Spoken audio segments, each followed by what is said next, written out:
So what are chakras? How can you remove them? Well, the chakras are just energetic implants. What they do is they act as a plug for entities to access your energy field, and then they're able to loop negative mind thoughts, mind loops round and round and round. So entities have a number of ways in. The chakra is one of the main ones, but they can also get in on subconscious wounds or when we're triggered, things like that. When we drop in our frequency, i.e. alcohol, spirits, I mean, it's called spirits for a reason, drug abuse, obviously anything like that. The chakras, logically, don't make sense because if you imagine you're the creator of these wonderful vessels called humans in terms of our physical body and our energetic bodies, why would you compartmentalize your energy? Why would you make it so the person had to keep balancing their chakras to feel aligned, right? So when you remove that implant, that energy just naturally flows. There's no need to keep balancing your chakras. So it doesn't even make logically sense. People latch onto the chakras because they're so prominent within the New Age. It's also very triggering for people to hear because they've been long indoctrinated with the belief that chakras are good. I mean, they use all the rainbow colours and the lotus flowers, which we know, those things appeal to the subconscious. So what we do have is we have 3 natural chakras, and these are what are known as our dantian points. There's one around the third eye, there's one around where the heart chakra is, and there's one where you would call the sacral chakra.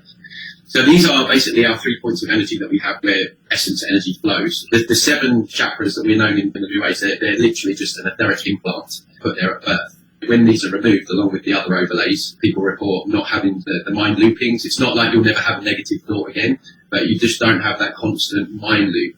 A lot of people feel their energy flows better and they don't feel so drained. But as I say, there's more than one.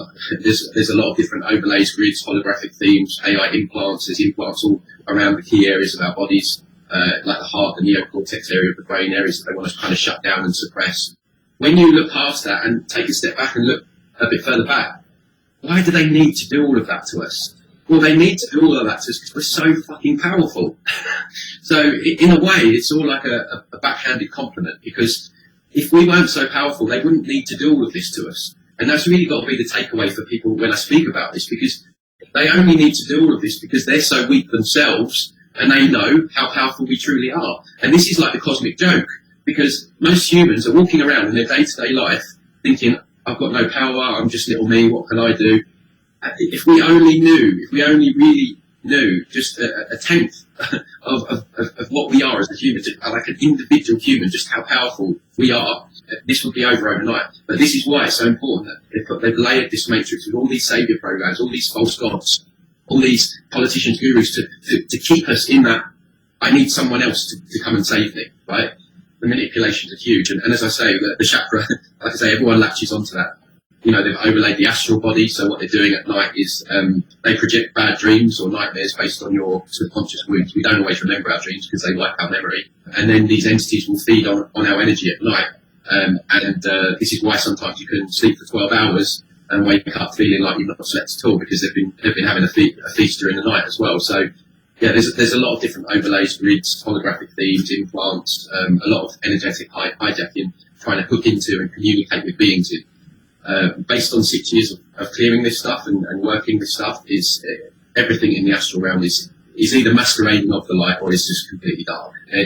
There isn't anything that I would connect to. I don't even like the term higher self, right? Because it implies that there's something outside of you that is all-knowing and knows more. I prefer the term inner self.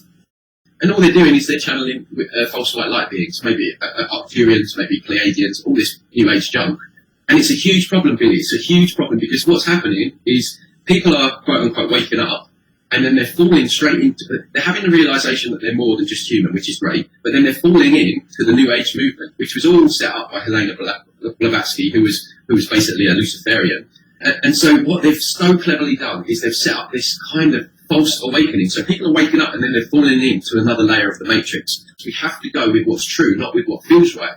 And a lot of people stuck in those realms of New Age gods and all this, and they're stuck in their emotions. I get it. You want to believe that there's angels. There may be angels, right? But maybe not down in these dense dimensions, 4D and all that, right? We have to move out of our emotions.